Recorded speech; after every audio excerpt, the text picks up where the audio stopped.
Say, just first and foremost, how grateful I am for the opportunity to participate in democracy. Now, my family immigrated to this country from a place where there is not democracy. You cannot just put your hand up and run. And the ability to do this, to have our voices heard, to select our leaders, it is a gift that sometimes we take for granted. So to have participated means so much. And to my fellow participants, I just want to say how grateful I am to you. Senator McMorrow, you ran an incredible race. You fought to end corporate corruption in our politics. You took on the power of AIPAC. You were willing to speak truth to a level of power that sometimes is unbeatable. And I just want to say thank you and how grateful I am to have your support here today. I cannot wait to see what you do next. And I hope that for as long as I'm in this work, that we can be in this work together. Thank you. To my colleague and friend, Congresswoman Haley Stevens, we shared a great conversation this morning. And I know that it was a bitter end to this very long primary, but I also know that Haley brings the best of herself to her work. She is one of the most committed public servants that you'll ever meet. She loves democracy like I love democracy. And whatever differences that we might have had in the primary, they pale in comparison to what unifies us. A recognition that so long as we want to keep our democracy, that democracy better be working for people, and that all of us have to come together to make sure that we never let Mike Rogers see the inside of the U.S. Senate. So, Congresswoman, thank you for your race.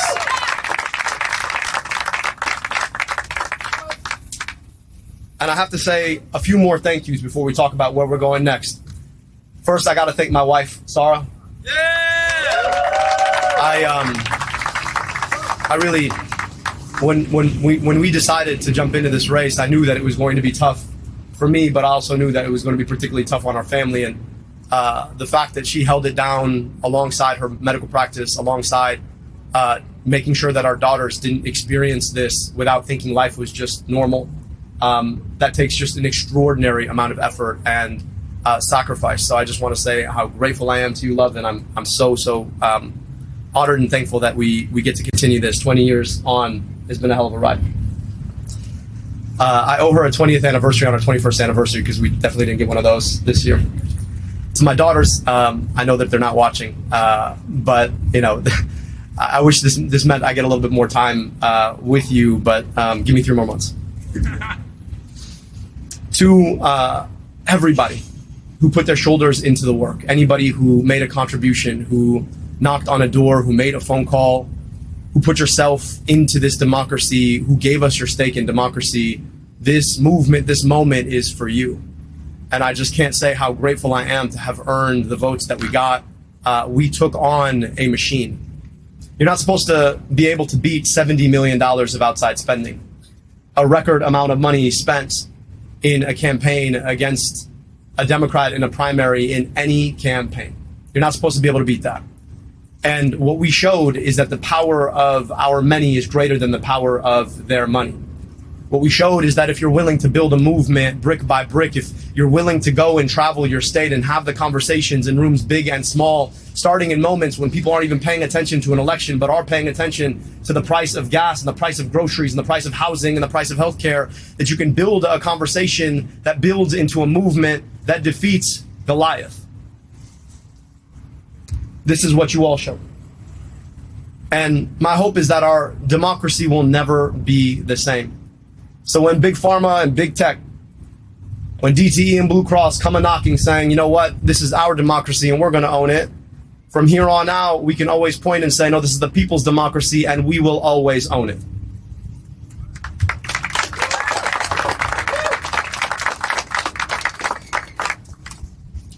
This would not have been possible without the incredible efforts of so many allies and allied organizations. I gotta give a special thank you to my first endorsers. Bernie Sanders, the OG, who came in on day one, put his entire shoulder in the work. I just hope that I can help to carry some of that load in the fight for working people and Medicare for all that he's been carrying for all of this time. To the UAW, the unbeatable, indomitable UAW. As a son of immigrants, son of a father who came to this country to build cars, I gotta say that this is still the best place in the world to make an automobile, and that is because of the fighting UAW. but it's also the best place in the world to build a family because of the Fighting UAW. And our work is about making sure that the folks who want to sell our democracy off to corporations and special interests don't get to take that away, and I stand in lockstep with our UAW sisters and brothers. To the AFT, the National Nurses United, the AFGE, the AAUP, thank you so much for your work. To all of the advocacy organizations who made this possible on the ground. Folks like the PCCC and Move On, folks like the Working Families Party, all of the constituency organizations who knocked on doors and made phone calls, thank you so much for putting your shoulder into the work. I also have to thank all of our endorsers, 300 strong, who came in, spent their time with us, came from just down the street or came from across the country to talk about what it looks like to build a movement of the people, by the people, and for the people. I want to say how grateful I am to you. We built this campaign brick by brick. Back in April, I remember talking to a room of 5 people in a discussion that most people will never clock, but it was an opportunity for us to share a honest conversation about pain and about purpose. And I've been able to have 500 more of those discussions over the past 15 months. I trained to be a doctor, and the single most important moment that makes a clinical encounter is that moment that somebody shares their pain with you, believing that you can do something about it. I don't practice medicine, as has been well documented by all of you. But I hope that I get to practice that part of things. And I've been able to practice it, but it requires people being willing to share their pain with you so that you can do something about it. That is a moment, a piece of vulnerability people give you because they believe that you can actually fix it. It's an investment, sure, in a campaign, but it more is an investment in democracy. And as we traveled our state, we were in living rooms in Lansing, VFW halls in Escanaba, basements in Grand Rapids, churches in Detroit. I got to meet so many of you, Michigan, so many. And you shared both what caused pain, but also what brought purpose. And we forged a movement out of that to get money out of politics, put money back in pockets, and pass Medicare for all to guarantee health care in this country.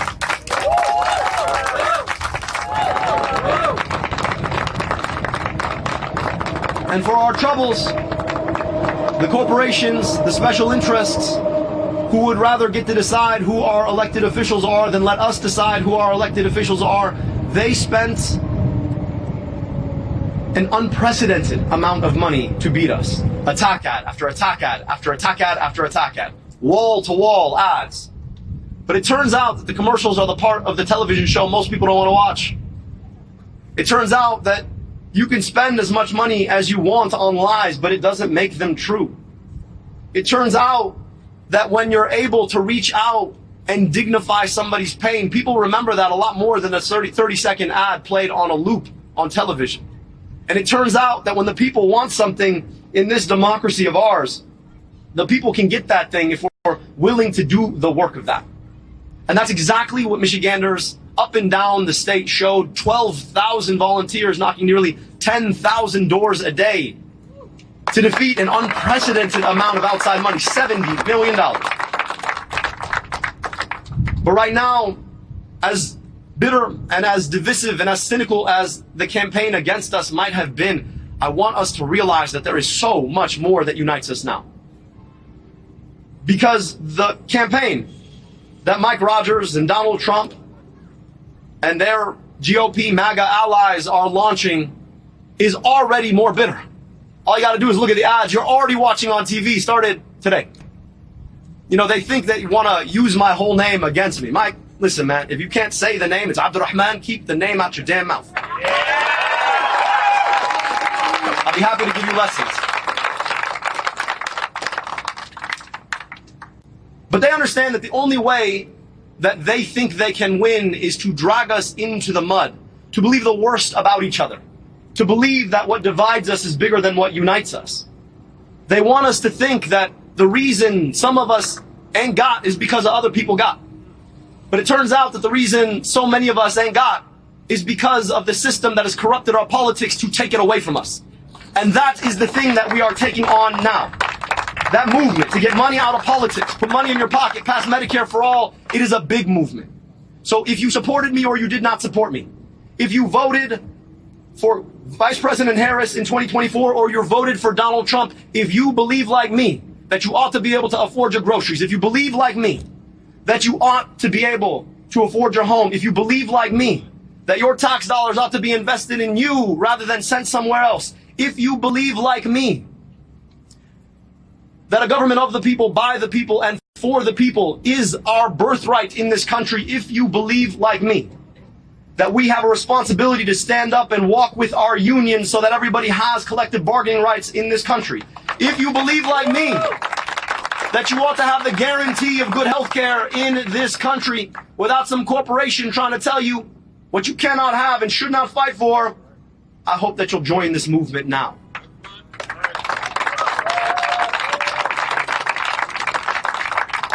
I want to speak specifically to an issue that has been focused on in this race. To my Jewish American sisters and brothers, one of the most indelible memories of this campaign will have been the opportunity to break bread with you at Seder, to worship with you at Shul, to be embraced by you. And listening to sisters and brothers who said, I want to join this movement because AIPAC doesn't speak for me. Because I understand that self-determination for one people does not require the quenching of self-determination for another people. That unless all of us are free, none of us are free. I want to tell you the great gift that you've given me. And to all of my sisters and brothers of the Jewish faith, or any faith at all, or no faith at all, I want you to know that my commitment to your safety, my commitment to Jewish safety, is the same commitment that I have to the safety of my own daughters. Because if there is one question of a political philosophy that ought to animate us all, is what would we build, what would we do if we treated all of our kids like they were all of our kids? How would we spend our money? Where would we put our investment? How would we embrace one another? What kind of schools would we build? What kind of health care would we offer? What kind of jobs would we protect? And I say this because there could not be a greater contrast between that philosophy and the cynicism of Mike Rogers. See, Mike's a guy who spent 14 years in Congress with one goal: to figure out how to cash out the day he left. And guess what he did? As soon as he left Congress, after having taken corporate check after corporate check after corporate check to empower the corporations to pick your pockets, he went and he cashed out. Not in Michigan. No, winters are too cold for him. He's got thin skin after all. He went to Florida. So, Mike, if you want to be a Florida man, go be a Florida man. If you want to golf in Florida, go golf in Florida. But I promise you in November, we are going to send you back to Florida.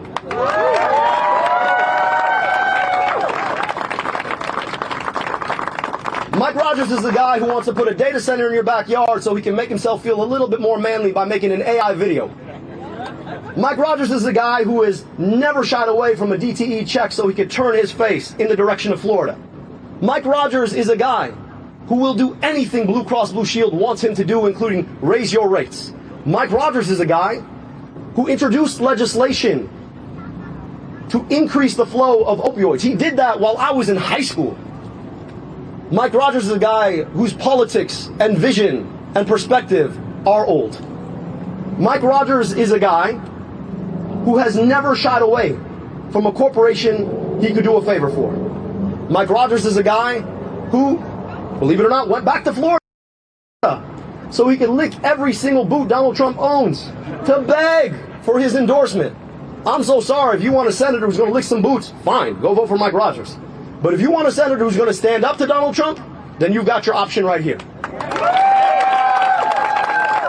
And what's funny about Mike Rogers is that he's like the worst of all versions of the Republican Party, right? He's the worst of the neocon version. I mean, he was in the House during the entirety of the Iraq War. He left because he got tired of it. And then he swore up and down he could never support Donald Trump until, of course, he was licking Donald Trump's boots. So now he carries the burden of both of those things. Is he MAGA? Is he neocon? Nah, man, he's just a corporate sellout. So,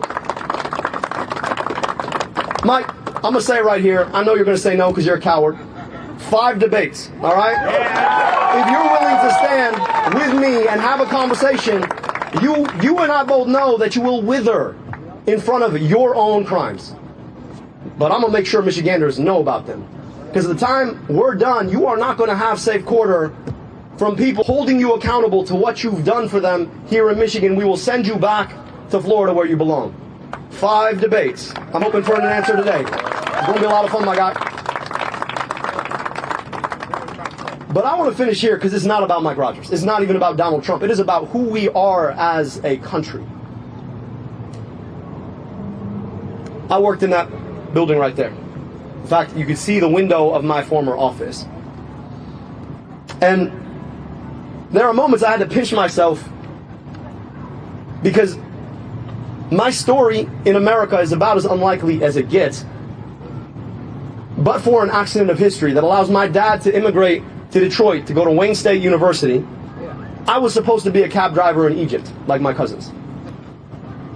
I would spend a lot of my childhood summers in Egypt. I'd spend them there with a front row seat to what my life should have been. Except for I got to be born in America, where I got vaccinated against diseases that killed an aunt and uncle I never got to meet. They died before their first birthday. I got to go to amazing public schools, an incredible public university. I got my medical education paid for by a public agency at the NIH. That's what America gave me. Now, the crazy thing is I grew up not 20 minutes from here. And in traveling 20 minutes, I travel a 10-year life expectancy gap. I got to meet kids who never got the opportunities I got, despite the fact that their families had been here far longer than me. I know what America gave me, but I also know what America continues to deny too many of her own children. And a lot of my work in that building right there was about trying to address exactly that.